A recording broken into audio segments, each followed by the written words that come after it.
she said. It's just a party, don't be insecure. But it was her ex's birthday, and she kissed him there. I found out, cut contact, and now she's a wreck while I'm doing better than ever.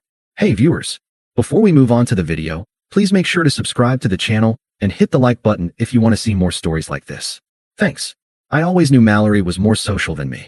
That was part of what drew me to her in the first place. She could walk into a room full of strangers and have 3 people laughing in under a minute.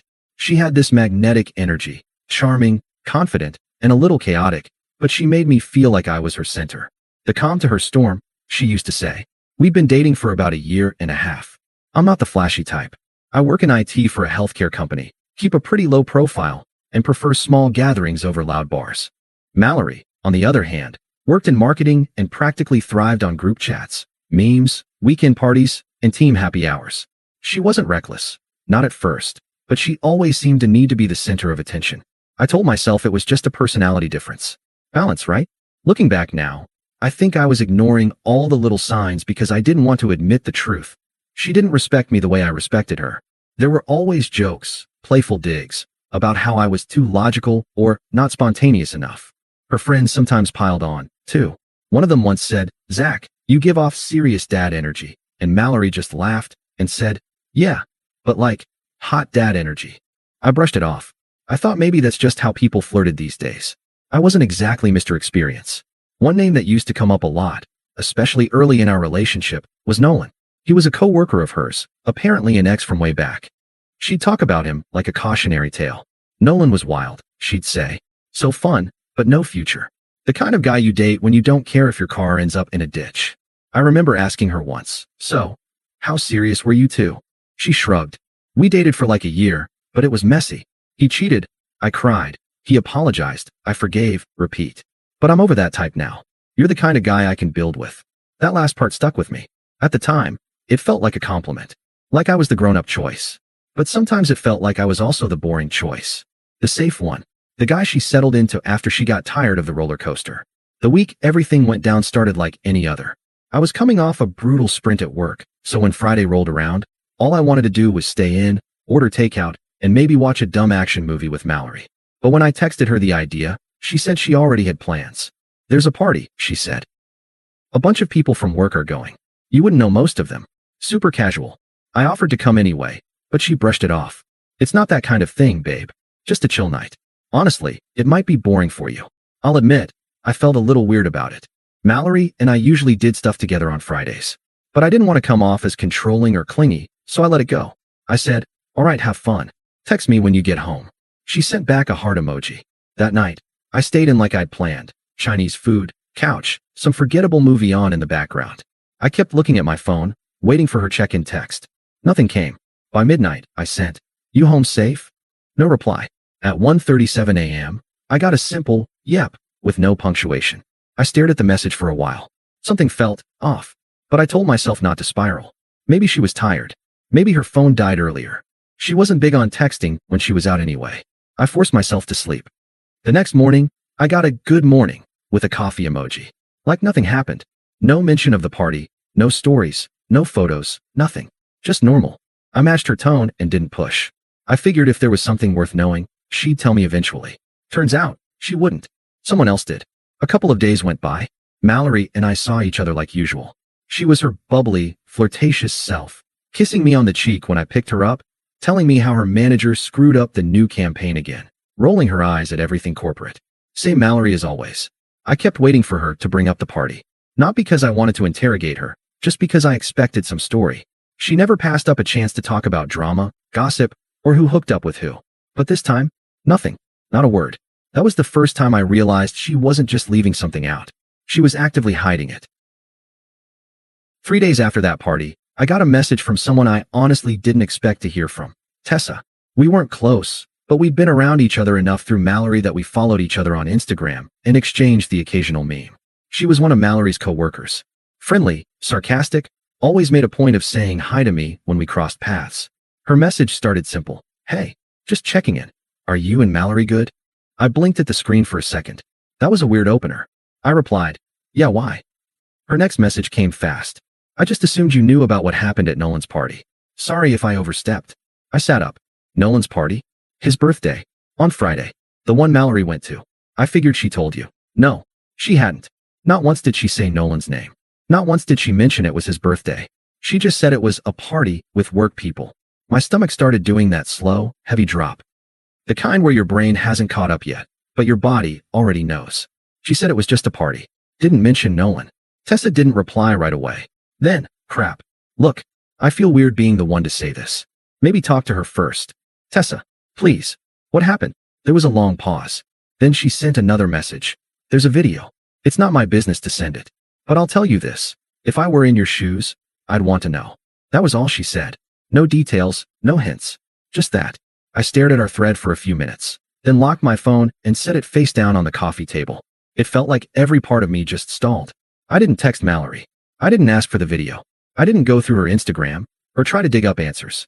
I just sat there, thinking about the way she kissed me goodbye before that party. Thinking about how she'd said, you wouldn't know anyone there. Thinking about how she sent me a lazy yep at 1:30 in the morning and didn't mention a thing the next day. I got up, went to the kitchen, and washed a plate that wasn't even dirty.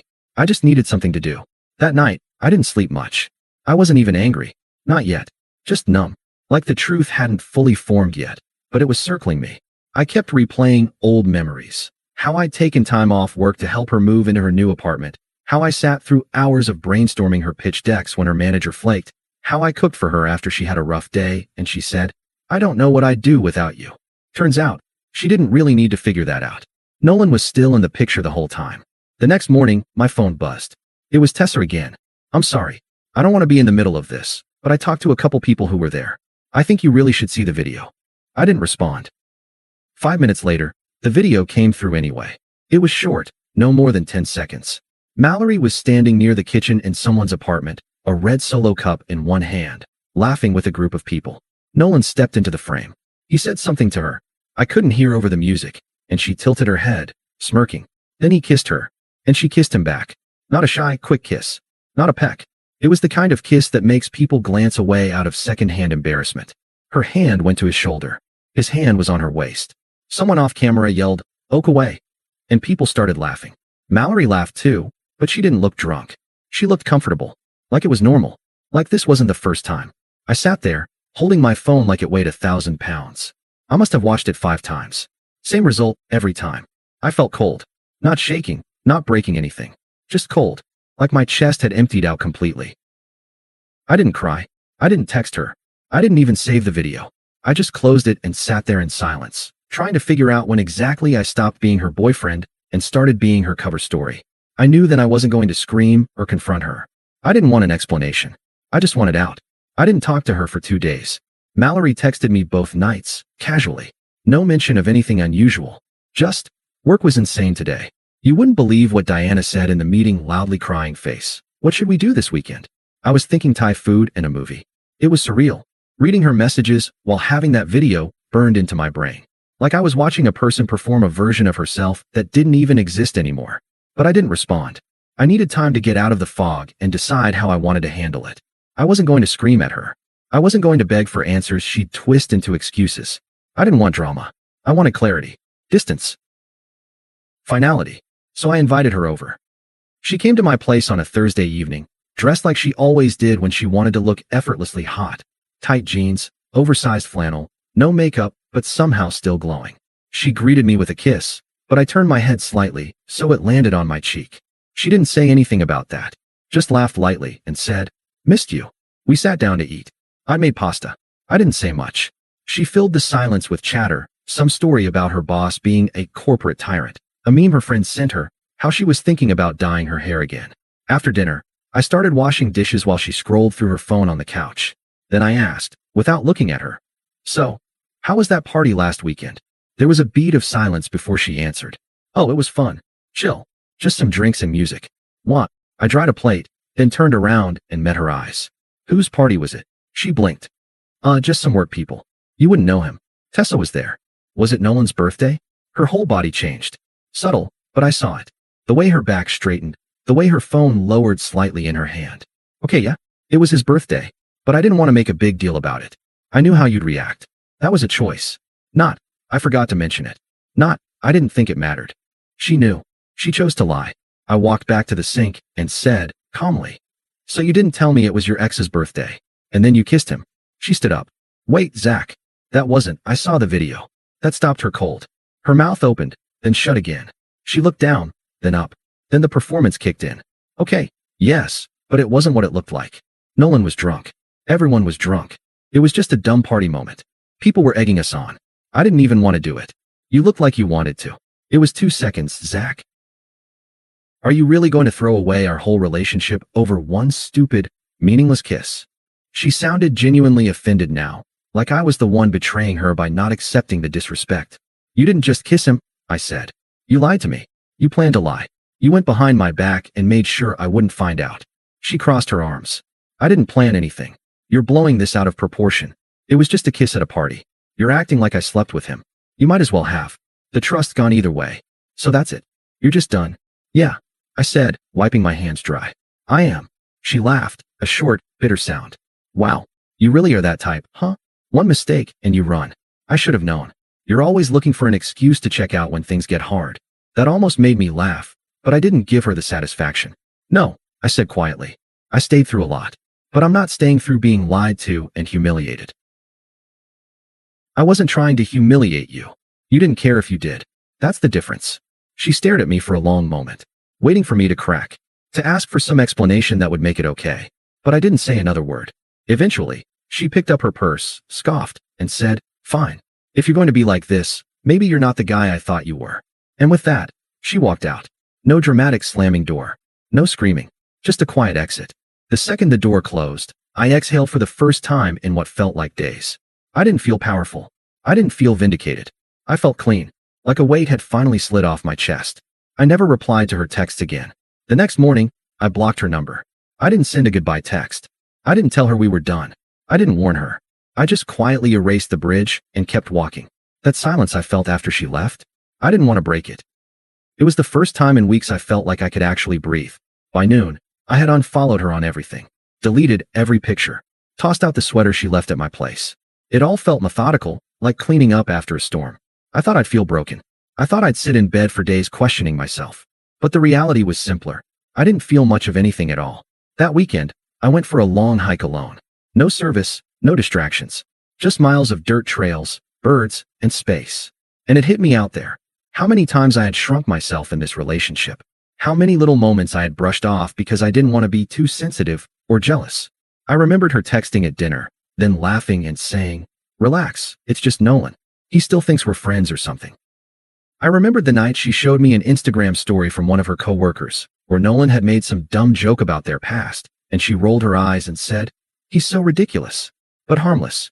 Every time I brought up how it made me uncomfortable, she made me feel like I was being paranoid. We dated, like, forever ago. Why are you so hung up on it? And like an idiot, I believed her. A few days later, I got a message request on Instagram. It was from Tessa.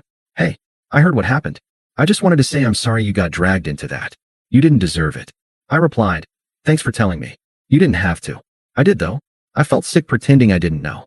For what it's worth, a lot of people thought what she did was trashy. Nolan's already bragging about it like he won something. He didn't win anything. No, he didn't. She left it at that. That same night, I started getting messages from other people I barely knew. One guy from Mallory's marketing team, Brad, I think, sent me a DM. Bro, I know we don't know each other, but I wanted to say I'm sorry. Nolan's a piece of work, and what she did was public. We all saw the video. She's been acting like you're the crazy one for leaving, but everyone knows she lied. Just thought you should know. I didn't reply. I didn't need to. Mallory was starting to unravel, and I wasn't even involved. Over the next week, the messages kept coming. Not from her, but from people who saw the fallout up close. Apparently, Nolan had started hooking up with a new intern the following week and made it very clear to everyone that Mallory was just a moment. According to Tessa, he even told someone, you don't go back to leftovers. Mallory tried to play it cool, saying she wasn't interested in anything serious anyway, but her tone at work was shifting. People noticed. The energy changed. She'd snap at coworkers, go silent during meetings, and had one public meltdown in the break room when Nolan ignored her. Tessa texted again. She's been crying in the office bathroom more days than not. I don't even feel bad anymore. She did this to herself. Meanwhile, I stayed silent. She tried to call me once, from a different number. I let it ring out. Then the text came. Can we please talk? I hate how things ended. You were my calm, Zach. I miss you. Nolan wasn't what I thought. I made a mistake. Still, I didn't answer. I had nothing left to say. By the second week, she stopped trying to be sweet. So that's it. You're just going to ignore me like I meant nothing. You're being so immature. You don't even want to hear my side. I guess you were always just waiting for an excuse to leave. Coward. Block. Block. Block. I didn't even flinch. Her spiral wasn't my burden anymore. Let her lie in the mess she made. The truth was, I didn't hate her. But I couldn't even picture the version of myself that ever thought she was the one. About a month passed. Long enough that her name stopped showing up on my screen, but not long enough for people to stop talking about her. I was in a better place. Not ecstatic or living my best life. Yet, but clear. My apartment was quiet, my routine was mine again, and the constant second-guessing in my head was gone. Then, one night around 10 p.m., I got a call from a number I didn't recognize.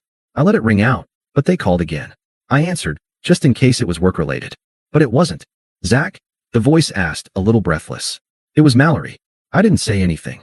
She rushed into it like she was afraid I'd hang up. Please don't hang up. Look, I'm not trying to make excuses. I know I messed up. But can we just talk for 5 minutes? I've been trying to reach you for weeks.